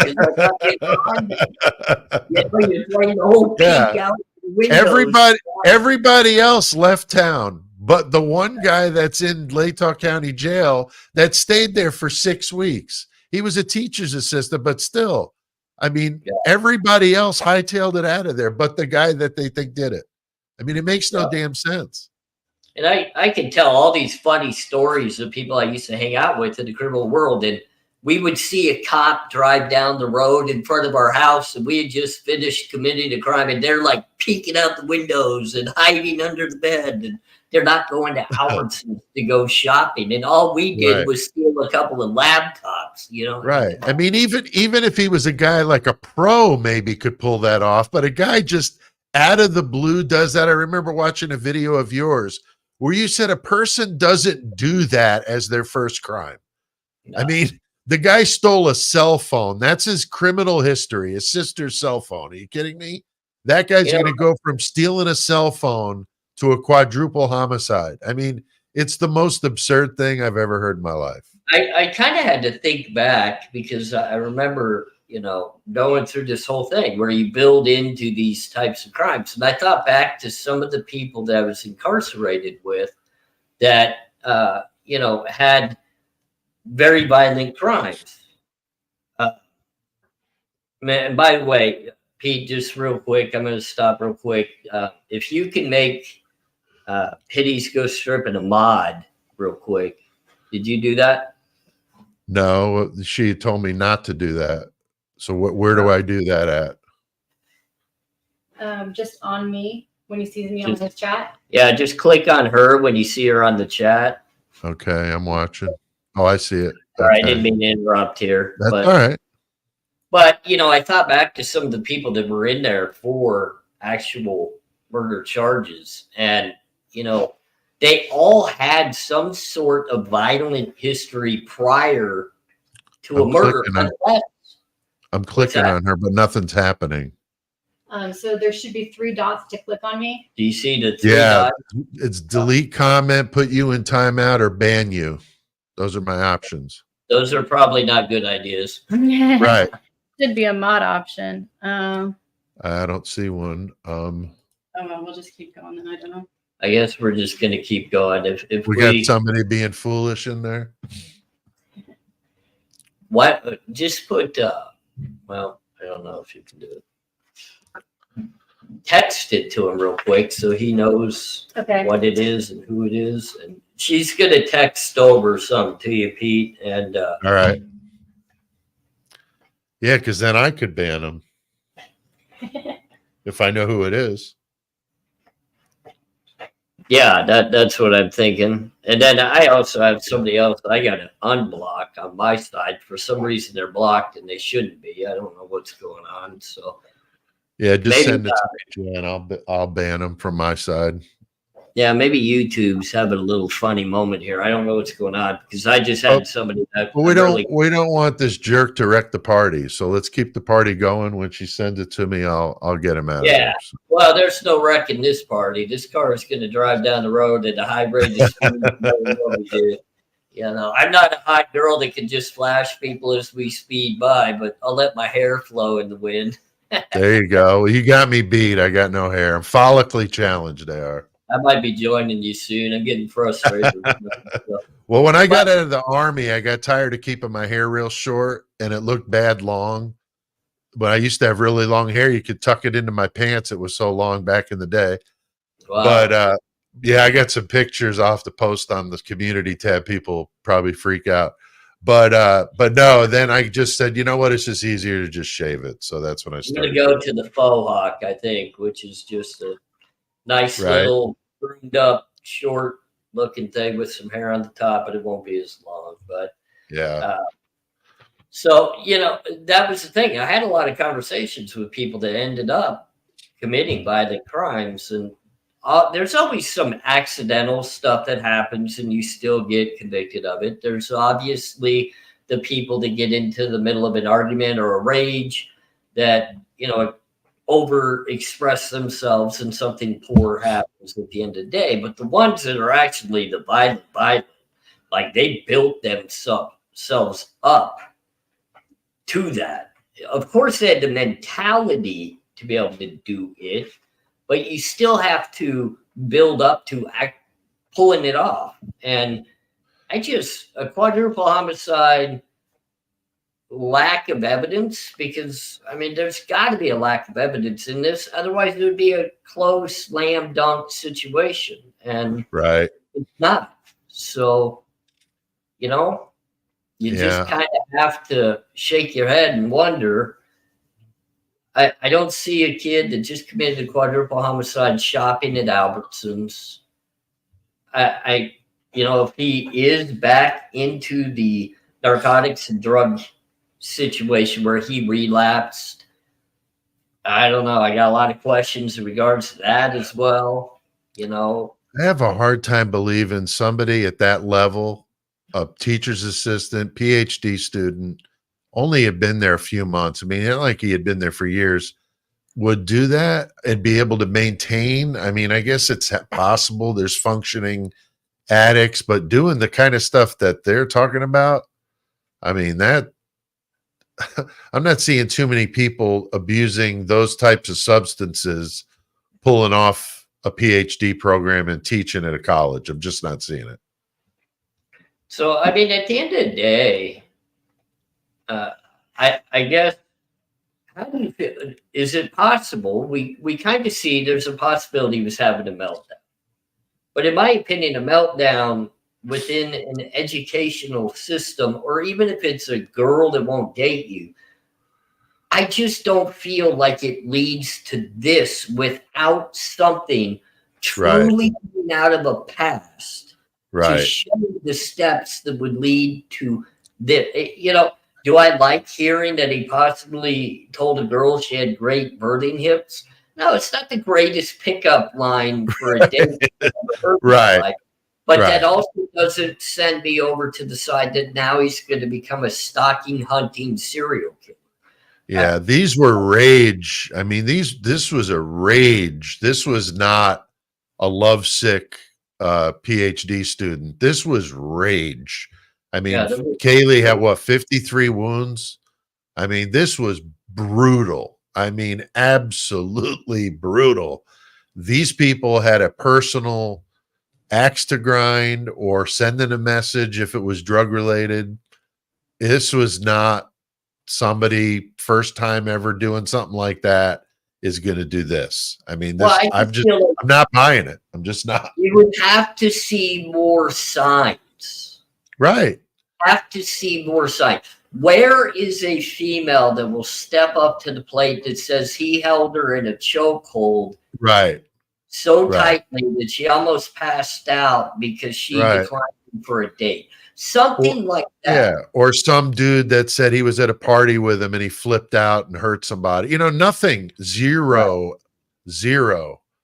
You know. And like I just watched the young teenager that stabbed his mom to death 119 times with the baby in the, you know, a 1 week old baby in the crib right next to the bed. He caught her off guard. He took her life, and then he called the police right after and admitted, and you know, he took pictures for his friends and all this stuff. But I get it, 119 stab wounds, but I mean, you They can weren't tell even stabs. They were like punctures and gouges. I Right. think these were machetes, hatchets, that kind of stuff. I don't, if a knife was used, it was maybe just on maybe Maddie, but I think the rest of these sounded like much more than that. Not a K-bar. I don't think the K-bar was used at all. I think that was a red herring. But I think, you know, I'm thinking more machete, hatchets, or axes. I mean, really brutal stuff. Yeah, I because we've even heard the rumors of Ethan's wounds being so gruesome they don't want to release them. Right. You know, Haley's completely different devastation of wounds compared to everybody else's. Right. You Four know, we different even people. see the people writing, the body parts were hanging and writing on the walls. I can't discredit any of that because in this type of violence, those would be things that sound like they fit the crime. Without a But doubt, man. you know, at the end of the day, if we take that idea out of it, that it's a multi-perk, multi-weapon, crazy situation, if we pull that all away from the situation and we have to say it's a one individual, one target situation that got out of hand, who would you think that target was? Man, I don't know. I mean, you had brought up the fact that I think it was you, that Xana and Maddie would be the likely, if it was a drug hit in response to their mother's or mother and stepmother, in Maddie's case, dropping the dime on somebody that didn't like that, of course, then those two would be the likely, and the other two may have been just wrong place, wrong time. Neither of them were supposed to even be there. Right. Right. So, I mean, it could have been wrong place, wrong time. But, you know, if you look at like, I don't think Jack DeCour's, been properly cleared. I mean, what about that guy? He could have been there in a minute, 30-second walk, I think, from his apartment. So, and he obviously had, I mean, when have you ever heard of a case where the spouse and or partner is not like drilled? I mean, again, if they did it, boy, would I love to see the damn video of it, like I could see every other case I've ever looked at. But he would be a very likely target. The other one you never hear anybody talk about is Maddie's boyfriend. He was out of town. Is that a convenient type thing? He was out of town. I mean, he's a frat boy too. I don't know what frat he was in, but I mean, like I said, man, it's like every way I turn on this thing, I keep seeing somebody else. We haven't even talked about Emma and Demetrius, that whole thing. I mean, it's like, where does Quinn Kelly? I mean, it's nonstop. It's nonstop. Well, I mean, even just think about the oddity. Okay, so you got Maddie's boyfriend out of town on big game weekend where it's big parties at the frat houses, but he happens to be out of town. Then you got the other Jack that happens to leave town immediately after escorting the women to the food truck, but then he just miraculously leaves town, to go to the cabin, whatever. Quinn Kelly decides to do a whole video that he's not in Moscow. I mean, okay, you get online, you do a video. Me, I'm like, hey, look where I'm at. I'm at a party. I'm having a great time. No, he's like, I'm specifically not over there. Why? Right. That's odd. Hey, I saw in the chat, Susan Wood asked, what would we choose if we had to choose, frat boy or drugs as the theme here? My answer to that would be both, because the frat boys were in that drug game. Those frat boys were involved in that drug game, and I think that's why they had part of the muscle was from them. I don't know. What do you think about that, AR? I'm going to throw a theory out that nobody's going to like me for, but this is just kind of where I stand. I actually believe that the drugs were being dealt by Emma and Demetrius in the area, and that was being supplied to the party goers, which would include the fraternity houses, because unfortunately they party and they use. And, I think the combination of not only the narcotics situation, because I still feel a snitch, and I've done a video on it, and I know many people have come at me about my video because I went directly at the victims' families as snitches, and I get it. A lot of people don't like that. But there's some underlying tone. Could they be the traffickers to the Moscow dealers who, when the snitching happens and the cops start showing up like the feds did to start investigating, you don't think they're investigating those fraternities? Especially when there's rumblings of accidental hazing deaths and different things. There's investigations happening, and when they feel as though snitching is happening, things get turned over really, really quickly. And especially if law enforcement was in the food chain too. I mean, they're not going to want anybody snitching on them, right? That's what I'm saying. And just in the area that we're talking about, that's a small knit community. I know it's got the university that has a lot of outsiders coming into it, but the people that live in Moscow, that reside in Moscow, are mainly from Moscow. Right. I mean, you're even seeing people that graduate from the college are still there working their professions for years upon years after the fact. So, I mean, snitching, narcotics, rage of possibly being turned in on something that could cost you years of your life. Yeah, Right. I mean, it's not hard to start to put a lot of views on what could have possibly happened here. And I personally myself, and I've stated it very clearly, I think Maddie and Xana are the direct targets. I think Xana got first, and then upstairs happened. And I do believe Ethan was sleeping when it started and heard the commotion and came out. And I think he was the last one that lost his life. And I think he took the brunt of probably the worst punishment because it was just him left. Right. You know, the "I'm here to help you" was possibly Ethan telling Xana as he came out of the bedroom. I felt like Xana was in the hallway. That's just the way I felt. Mm-hmm. And he's trying to help her, maybe even pull her back into the bedroom. And that's Yeah. why everything ended up in her bedroom. And Good point. what a devastating thought of what could have possibly happened. It's devastating. But Yeah. in the real world, coming from the background of meeting some of these people that commit these crimes, it's no holds barred. They don't have compassion. They're not worried about how emotionally you feel as this is happening, or Right. whether it's hurting or you're feeling the pain. They handle it. You're done. And they leave Right. their mark, they leave their message.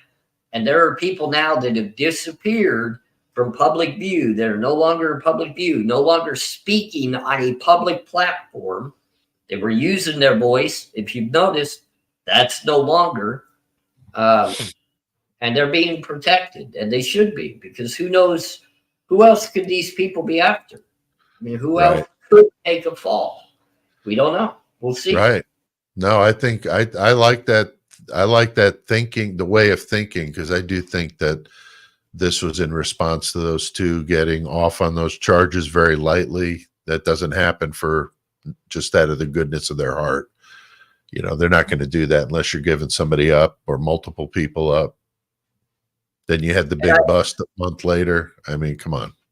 I still feel two people, and I've used their names a lot, and that's Demetrius and Emma, Yeah. have vacated the area very quickly, even though most of their life is right there. They're no Right. longer there. They've disappeared.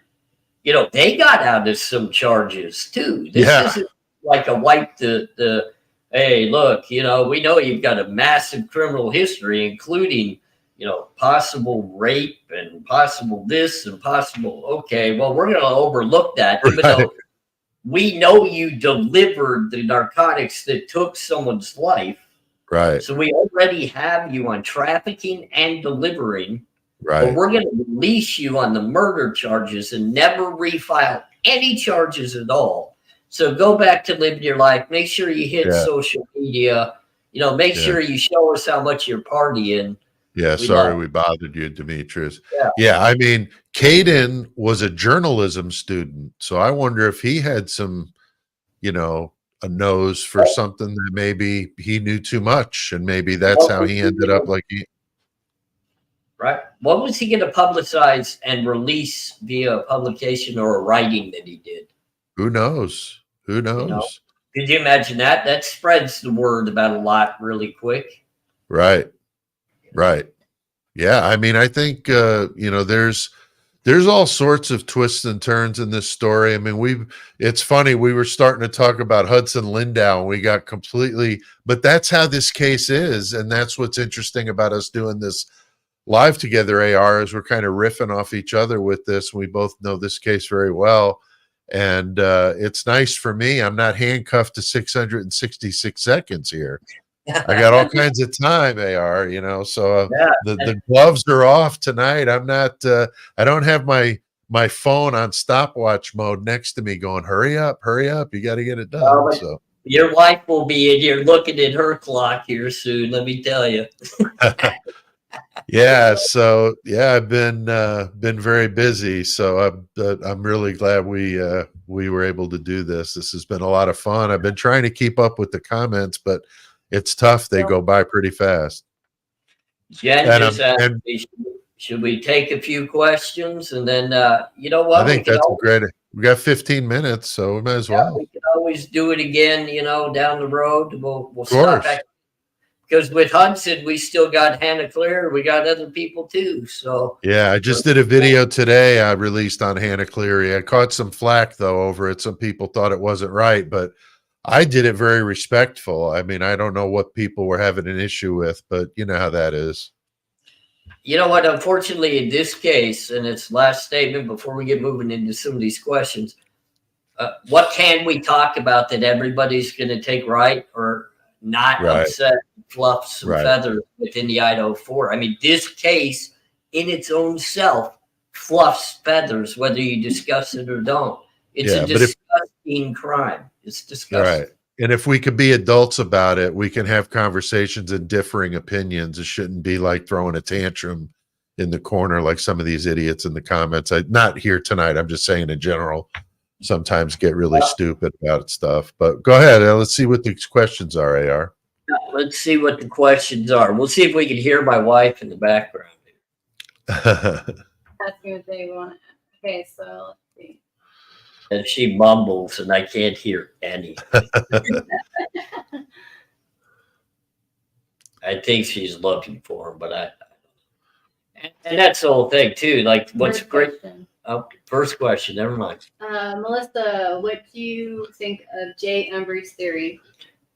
So Melissa asks, what do we think of Jay Embry and his theory? I haven't seen all his videos. I'll be honest, I'm not a big fan of his delivery. So I have watched some of his stuff. I think some of it's interesting. I'm just not a fan of the way he does it. And I'm sure there's plenty of people that feel that way about me. So I don't mean this as a slight to him. I'm just saying it's just not really my cup of tea. But I do think he poses some interesting theories. I mean, I know that one video that Harsh was pushing, where it sounded like he was talking about Emma and Demetrius, and then he showed pictures of two people that I'd never heard of before and then saw them in the Latah County Jail roster. But I don't know. I mean, it's interesting. What do you think, AR? And that's the whole thing. I have absolute respect for every content creator that puts in the effort, the due diligence, and the delivery process of how they want to do it. And I think that it's important that every creator really works to their subscribers and the people that fit to their thinking and their thought process. Do I align heart and soul with what he says? Not really, because I come from a different background. And I can already tell the differences just in the way we are as people. Like, I had a criminal background, and he most likely stems from what I believe to be a law enforcement background. So we have different thought processes. Sure. I don't fully agree with his theory, but that's nothing wrong with his theory. That just means I personally don't see it that way. So. Right. I good definitely question, though. Yeah, it is a good question. That she wants to know, do either of you know if the families viewed the bodies? So do either one of us know whether the families were able to view the bodies? And I actually know the answer to this, but I'll let you go first. All I gotta say is batshit crazy is awesome. She's always on my comment section. She's a member. She's awesome.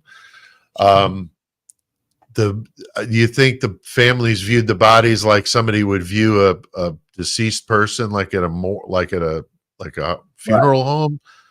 Yeah, when you go, well, before they're doing the autopsy, and you go in to identify the body before they.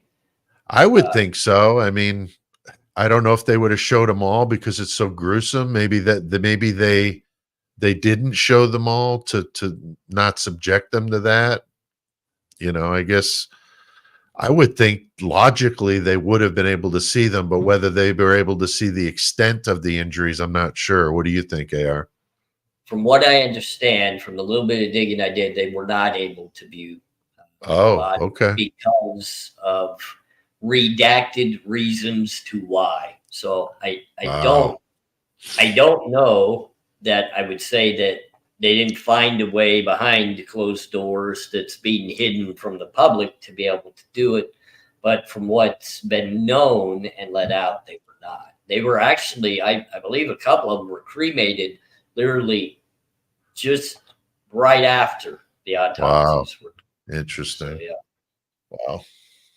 And we'll see what Jen has for us. And I also love batshit crazy as well. Dark Angel Yeah, question. it's Do you awesome. think Demetrius could have done this since he was accused of SA before?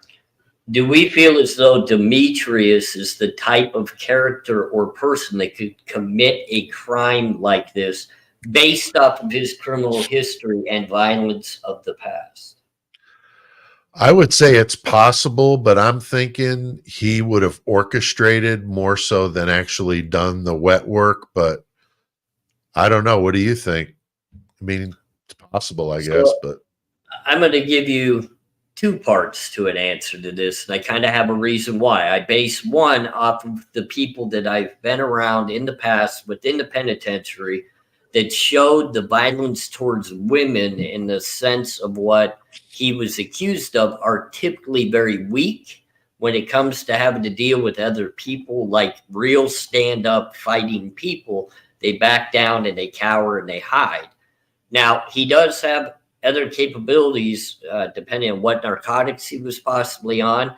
But I believe the only way he would be involved in this is having somebody that came with him or behind him to add the power to what he was trying to accomplish. I don't think he could solely be the power of this.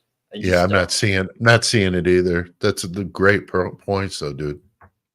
You know, from most men that I've seen that could raise a hand to a woman, when a real person stepped in front of them that offered them the equal, fight for fight opportunity, they backed down.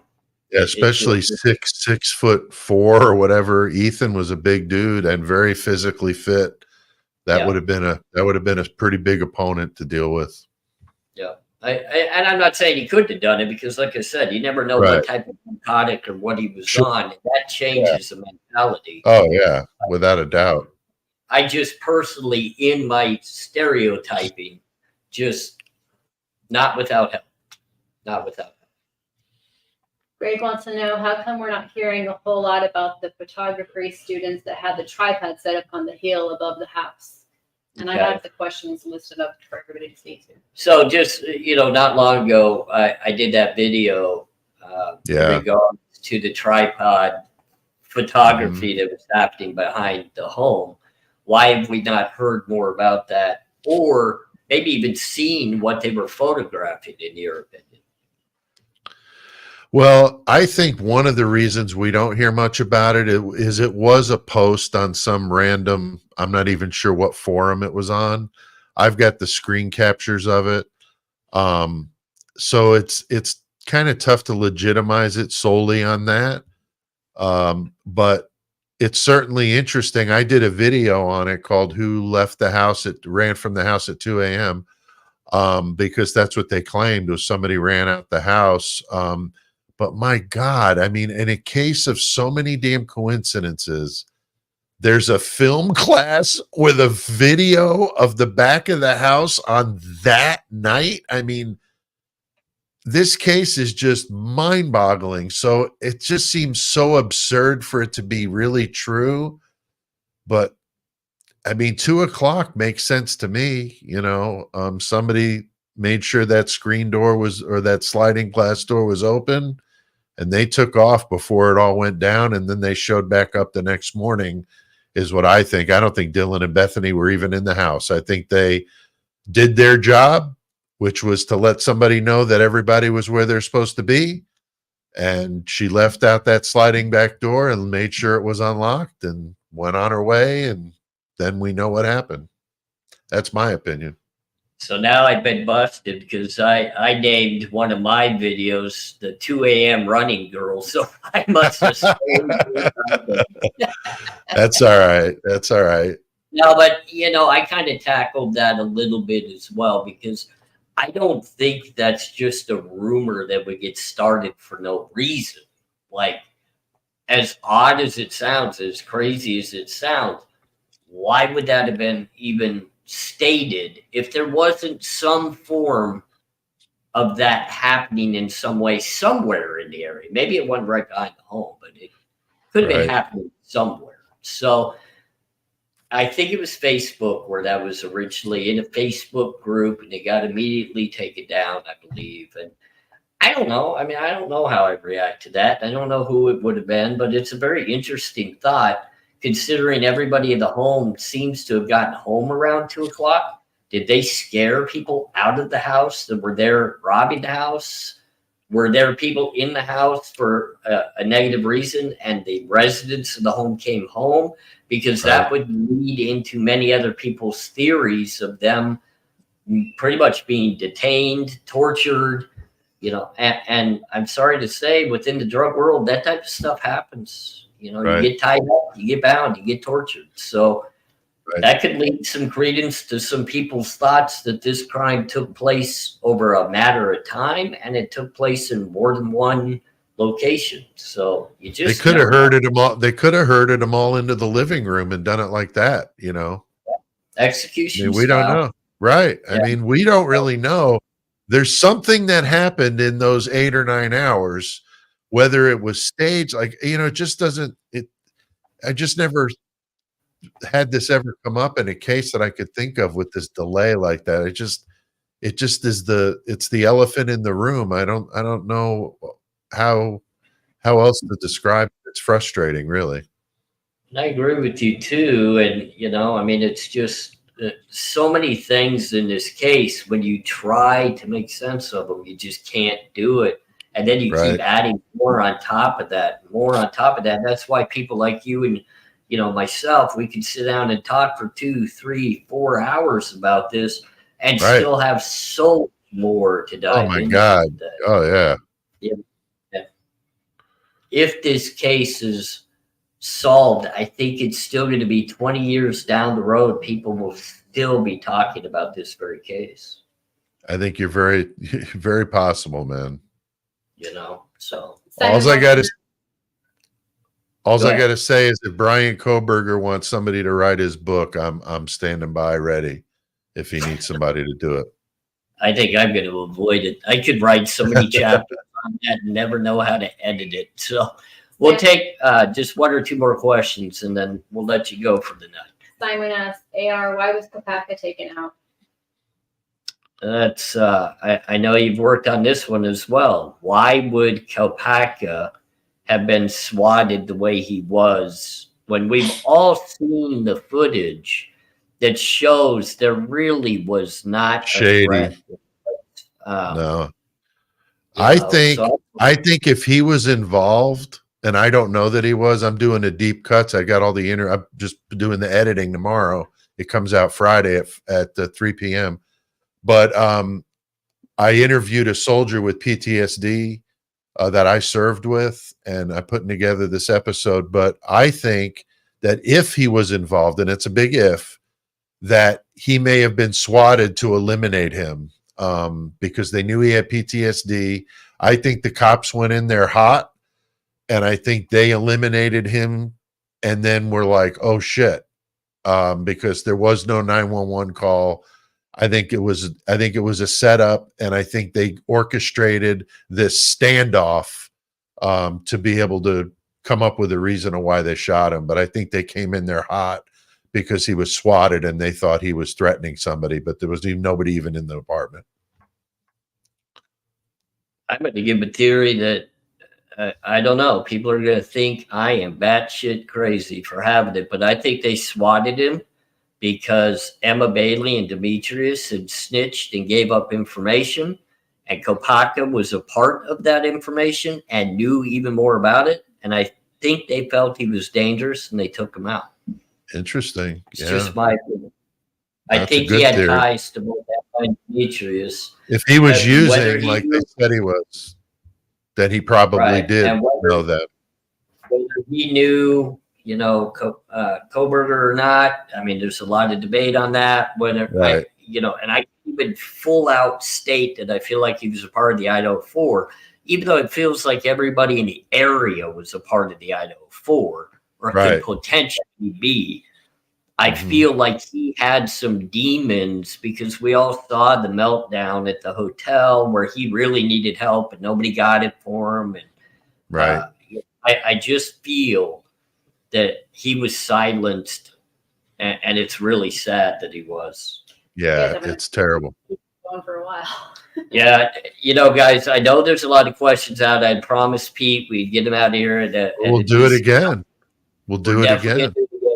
We'll take one more, Pete, and then we'll say our goodbyes. We'll head on our way. So we'll definitely look forward to your new video coming out, your deep cuts. You said that's Friday at 3 p.m.? Yeah, True Crime Deep Cuts is a longer form videos I do. I do the 666 seconds videos, but these are longer, so. Amazing. I'm a big fan, so I'll definitely be there. And I definitely ask anybody in my community who is not subscribed to Pete at Murder Metal Mayhem, go join. Go subscribe. Join the Horns High Club. And likewise, anybody on my channel that's not already subscribed to AR, please do, because he's awesome. And he's got cooler hair than me, so you need to go subscribe to AR. So definitely, it's nice that we get along so well. This is a really cool thing. Well, it's no drama, no bullshit. We just enjoy having a good conversation, and everybody in the community, you can stick with that because we have no issues, no drama, and we never will. So one last question, Pete, then I'm hanging up on you and we're going to go on our own way. All right. If there were dealings involved, will this come out in trial? If there was drug dealings involved within this case, do you feel as though that will be displayed and let loose at trial? I think it would almost have to because it's so permeated this story. So I don't know how you can tap dance around it. So I'm going to go with yes. How far it'll go, I don't know. I actually, in my opinion, believe that Brian Kohberger's trial will be put on hold and pushed back even farther as more arrests within the narcotics side of things are made. And this case is somehow going to get tied into a much bigger picture. And it's going to start unfolding over the next couple of years. And it'll keep it interesting if it does. Yeah, we got plenty of lives to do, AR, Most definitely. So we'll definitely be chatting more behind the scenes. I'm going to be supporting all your upcoming work. Hopefully I can get off my lazy hiney and put out a few videos for people here soon as well. And I look forward to talking to you again, Pete. And I definitely thank everybody that showed up to watch us. So I'm going to let you send us off, but I appreciate you, Pete. Hey, I do appreciate you as well, AR. All right, everybody have a good night. You have a great night. Thank you so much. Good night.